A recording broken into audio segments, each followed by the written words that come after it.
If this year didn't go the way you hoped, you feel a bit lost, disconnected from yourself, something doesn't feel right, well, it's not just you. It can be for many reasons, and today I'm showing you how to find clarity, emotional connection, and set directions for 2026. Hi, I'm Elena, and welcome to Fluent in Life. Here we talk about emotional fluency, mindset, resilience, how to reinvent yourself, how to have the right mindset. And here I share with you everything that worked for me personally. So everything I suggest here is something that I have tried myself. Today's episode is part of my December series on how to review your year in a meaningful way and find clarity and set direction for 2026. Let's go. So let's talk about why it even matters to review your year. Most people skip this part and they go straight into setting the goal step. Why it's important to review the year? Well, your brain wants to make sense of what happened. It wants emotional closure. It wants to have meaning, and it wants to have the chance to integrate the experience with your current situation, right? And it makes sense, right? Because if you think of any other projects, right, whether it's work or personal projects, it makes sense to have a review to see what works, what doesn't work, right? Because it helps you to find clarity and find areas for improvement and what you need more of and what you need less of, right? So see it as data. This is not about judging yourself. This is not about failures or anything like that. And a little parenthesis on failure. I like to say it's not failure, it's feedback, but more on that maybe in another video. So see this analysis of your year as data, right? Because to optimize things, to make improvements, we need data to see how we perform in different areas of life. So this can allow us to move forward in a meaningful way. So we're going to start with the uncomfortable part, the losses, we're going to analyze wins and losses. So let's start with losses. What is something that you wish went in a different way this year?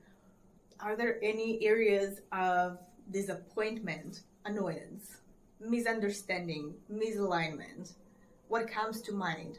And I want you to write it down as it comes to your mind, okay? I'm gonna do some of these exercises with you, and I'm going to show you how I do it personally every year. So questions to ask yourself.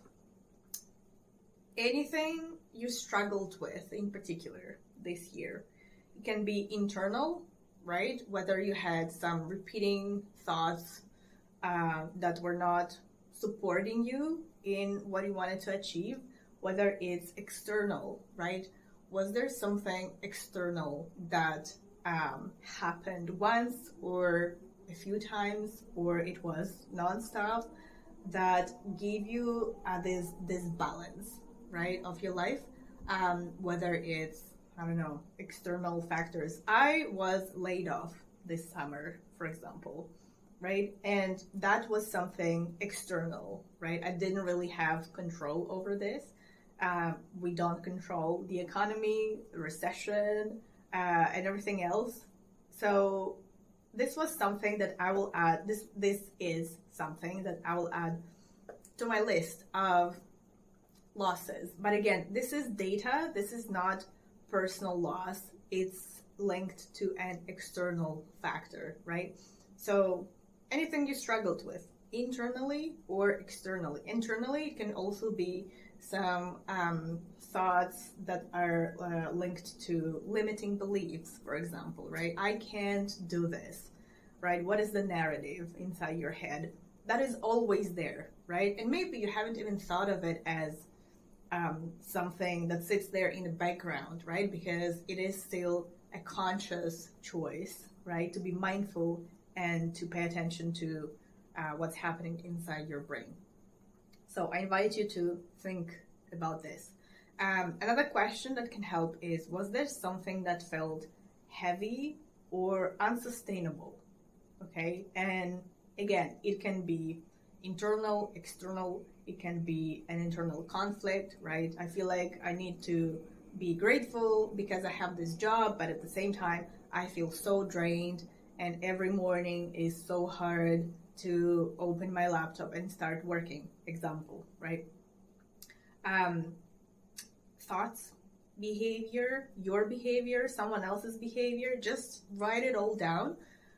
This will help us to assess your current situation before we move forward.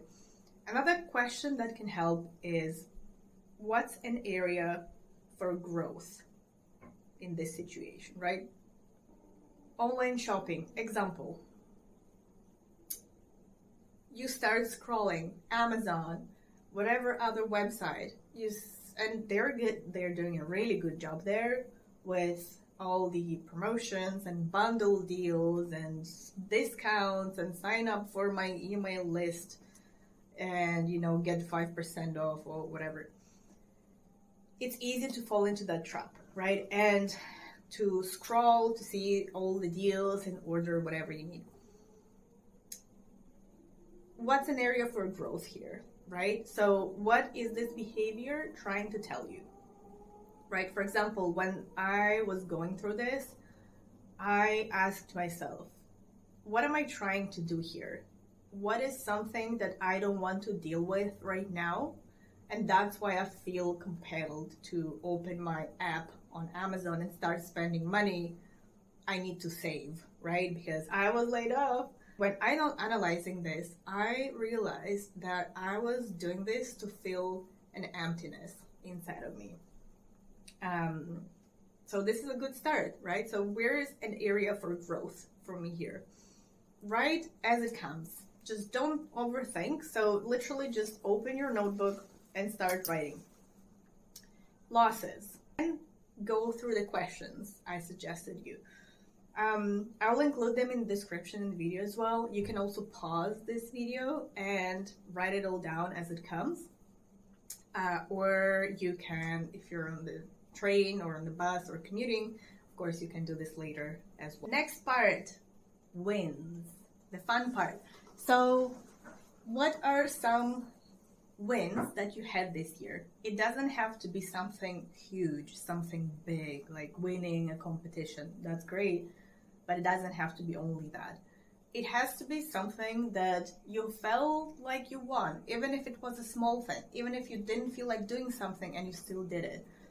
You didn't feel like going to do your workout and you still went and you felt great afterwards. That's a win.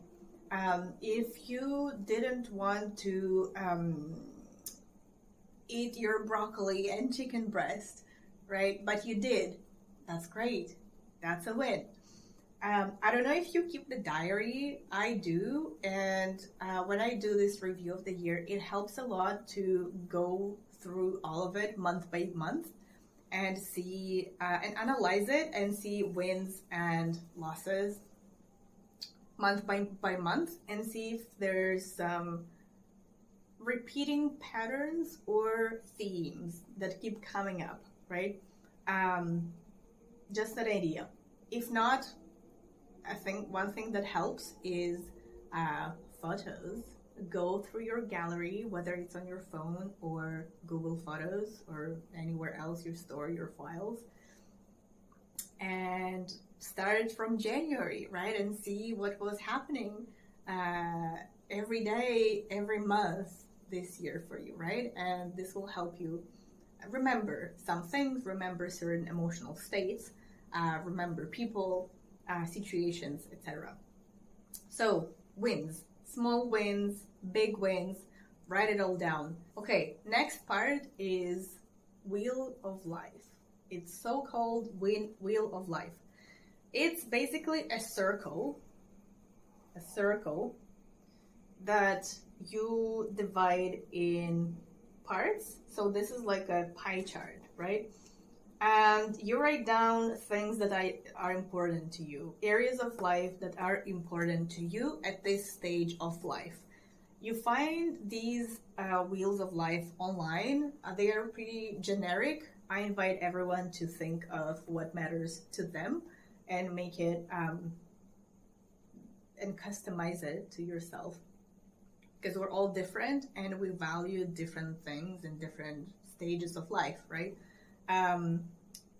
Examples include health, finances, financial stability, financial security, where you live, your surroundings, your environment, whether it's the city or your neighborhood, or friends, right? People you hang out with, your community, sense of belonging, self-expression, self-realization, work, family, love life, friends, whatever comes to mind that is important for you at this stage of life, right? And so what you want to do is you want to write down, they recommend usually not more than 6, okay? So like 6, well, maybe 8 max. 6 is better, 4 to 6, okay? Because realistically, throughout the year, we cannot accomplish 3 million different things, right? No matter how good social media are at making you believe that. We're here talking about realistic things. So 4 to 6, ideally, max 8. Write it down, and then what you want to do is draw this circle and split it in parts, right? For example, I'm gonna do it with you. I'm gonna do 4 parts. 4 parts. I'm gonna do stability, health, self-expression, and I'm gonna do belonging, which is a big one for me. So I have 4, right? And then what you want to do is you want to think how happy, how nurtured, how fulfilled you felt in these areas throughout the year, right? So, for example, and you rate it from 1 to 10, right? So, for example, stability, I want to say it was a 5 for me. It was great in the first part of the year. Well, kind of. So 1, 2, 3, 4, 5. 5, right? And then, I had ups and downs, I guess, as everyone. But yeah, I'll go with 5 for stability. Health, I would say the first half of the year was not as great. The second half of the year had its challenges, but they were manageable. So health overall, I think 7, a solid 7. So we're gonna do 7 lines here. 1, 2, 3, 4, 5, 6, 7. Okay. Self-expression. I would say I will go with a solid 9 here. I'll go with 9 because 1, 2, 3, 4, 5, 6, 7, 8, 9. Because I'm a dancer. I danced many things, different styles in my life. Right now it's Argentine tango. And if you're a dancer, you can understand. If not, I'm sure you have an activity that makes you feel fulfilled, happy, you lose track of time, and so on and so forth. And tango right now is that activity for me. Not only, and this is, it goes together with belonging in my case as well, because I've made so many friendships and community. I found the sense of community here. And again, when you move countries, and I have moved quite a few, it's not easy to start all over again, right? So when you find that place where you feel like you belong, where you feel like this is your community, these are your friends, it's huge, right? So Self-expression for me goes with belonging, but this is my case, my personal experience. So self-expression 9, because I danced a lot this year and I even performed in 2 shows and that was a lot of fun. So self-expression and belonging, again, I would say 9 for sure. 9. 1, 2, 3, 4, 5, 6, 7, 8, 9. So here you see some sort of wheel, right? And you see how balanced it was throughout the year, right? And again, this is your evaluation of it. There's no right or wrong. It's about you and your life. So what we do here is we can think, how can we improve this, for example? How can I improve stability, right? What can help to make me feel more stable, right? And write down what comes to mind. Now that you have looked at your year from different angles, thinking of 2025, if you were to choose one word to describe this year, what would it be? It can be a verb, an adjective, a noun, a color. What comes to mind, right? So if you were to describe with one word your 2025, what would it be? For me, probably I would say it was learning. Learning. Yes, I learned so many things this year. I'm not speaking only about languages or learning things from different cultures, but life lessons. So your year review will show you what you need more of in your next chapter. If after this reflection exercise you feel more lost than before, it's okay. It's totally normal to feel lost when you're trying to reconnect with yourself. And if you like to analyze things and you want to go one extra step further, here are 3 additional questions for you. I love them and I find them super useful. 1, I regret that this year I didn't do something, didn't go somewhere, didn't tell someone something. 2, this year I understood that X was more important than Y. For example, this year I understood that health is more important than having fun. Example, I think it should be balanced.